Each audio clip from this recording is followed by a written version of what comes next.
Assalamualaikum viewers, this is Wasim Mirza and you're watching my YouTube channel. Viewers, if you want to talk, if you want to speak English fluently, then you will have to leave tenses. आपको tenses छोड़ने पड़ेंगे। ये क्या बात हुई जी? आपने खुद बोला था कि फाउंडेशन है जो टेंसेस आपकी इंग्लिश लैंग्वेज की। जी हाँ, इंग्लिश लैंग्वेज की बेशक फाउंडेशन है, but you have to just rememberize once a life, and after that you have to leave this away and then focus on your listening and speaking. इसकी बहुत अच्छी आपको एक मिसाल देने लगा हूँ। देखें जी, अक्सर लोग ये हम गिला करते हैं कि सर हमने मॉडल वर्ब्स भी पढ़ लिए, हेल्पिंग वर्ब भी पढ़ लिए, हमने टेंसेस भी रट लिए, हमने वोकेबलरी भी इंक्रीज कर ली, but whenever someone speak with me in English, I understand each and every word of that person, but the problems comes when I try to speak with that person. कोई sentence में fluency के साथ नहीं बोल सकता। उसकी सबसे बड़ी वजह यह है कि आप टेंसेस के ऊपर फोकस करते हैं, टेंसेस को हमेशा अपने आगे लेकर आते हैं। वो मैं भी आपको एक एग्जांपल देता हूँ।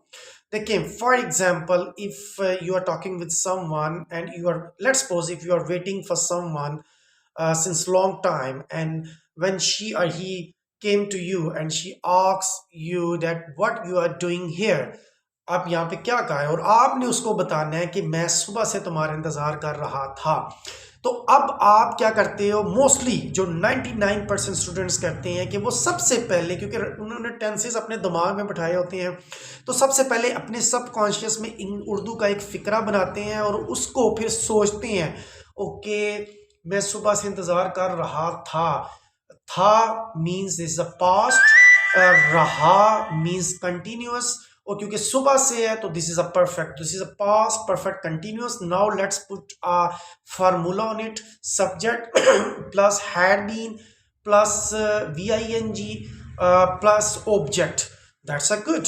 और अब उसको बनाएं जी। अब कैसे बनाएंगे जी? वो फिर सोचना शुरू करता जी, subject I had been waiting, I had been waiting for you since morning, मैं सुबह से तुम्हारा इंतजार कर रहा था। मैं सुबह से तुम्हारा इंतजार कर रहा था। I had been waiting for you since morning. ओ भाईजान, जितनी देर तक आप ये सेंटेंस क्रिएट करते हो उतनी देर तक अगला चला जाएगा। तो ये इतना ज्यादा नहीं सोचना आपने कि मैं आप टेंसेस के बारे में सोचना शुरू कर दूं। देखिए, टेंसेस ओनली बेस। और मैं आपको एक छोटी सी मिसाल देता हूँ। मिसाल के तौर पर अगर आप एक कॉन्ट्रैक्टर हैं, जैसा मैं कहता हूँ फाउंडेशन एक बिल्डिंग की, अगर आप एक बिल्डिंग की फाउंडेशन जिस which is a tenses and modal verbs, अब अगर आप वो बनाकर उसके बाद उसी फाउंडेशन के ऊपर बार बार करते रहोगे, बार बार काम करते रहोगे, तो आपकी बिल्डिंग कभी भी खड़ी नहीं होगी। You have to leave this foundation away और उसके ऊपर बिल्डिंग शुरू करो। इंटीरियर नया बनाओ, वो लगाओ वॉल्स, दरवाजे लगाओ, खिड़कियां लगाओ, ठीक है, लेंटर डालो, ग्रे स्ट्रक्चर करो, कलर्स करो। ये क्या चीजें हैं? ये सारी आपकी लिसनिंग है। यस, आपने ज्यादा से ज्यादा सुनना है। फाउंडेशन के ऊपर, फाउंडेशन को सामने रखते हुए ज्यादा से ज्यादा आपने फिक्रे सुनने हैं, ज्यादा से ज्यादा मूवीज देखनी है इंग्लिश में, तब जाके आप कंटिन्यूटी के साथ, फ्लुएंसी के साथ आप इंग्लिश बोल सकते हो। जब तक आपने फार्मूलाज को, टेंसेस को और मॉडल वर्ब्स को अपने हाथ में पकड़ के रखोगे और उसी का सहारा लेकर रहोगे, तो आप कभी भी आप जो है वो फ्लुएंसी के साथ आप इंग्लिश नहीं बोल सकोगे। तो my recommendation for you is कि आप ज़्यादा से ज़्यादा इंग्लिश सुनो और उसकी बार बार प्रैक्टिस करो। और कोशिश करो कि जब आप इंग्लिश बोलते हो तो आप फार्मूलेज अपने ज़हन में ना रखो। हाँ, थोड़ी बहुत आपके सब कॉन्शियस में होनी चाहिए, लेकिन जितना अर्सा फार्मूलों को अपने हाथ में रखोगे, आप कभी भी इंग्लिश नहीं बोल सकोगे। हाँ, सुन सकोगे, अंडरस्टैंड भी कर लोगे, रीडिंग भी कर लोगे, राइटिंग भी कर लोगे, क्योंकि राइटिंग में you will have enough time to think about that in what tense I am going to write, but in speaking you will not have enough time to think about it.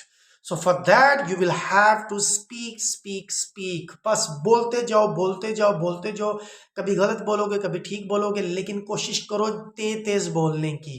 अगर आप tenses का सहारा लोगे तो फिर आप वहीं के वहीं रह जाओगे।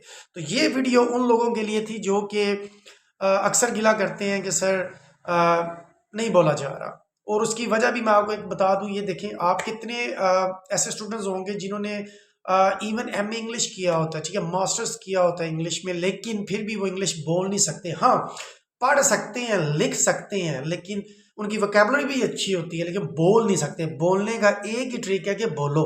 ओ भाईजान बोलो, बोलोगे तो ही आप इंग्लिश सीख सकोगे। ये इंग्लिश का गुर नहीं है, किसी भी लैंग्वेज में, दुनिया की कोई लैंग्वेज है, इटालियन है, स्पेनिश है, डच है, जर्मन है, जर्मन डच सॉरी एक ही है, सिंधी है, बलोची है, कोई भी जुबान है, जब तक आप बोलोगे नहीं उस वक्त तक आप नहीं बोल सकते। Thank you very much and have a nice day.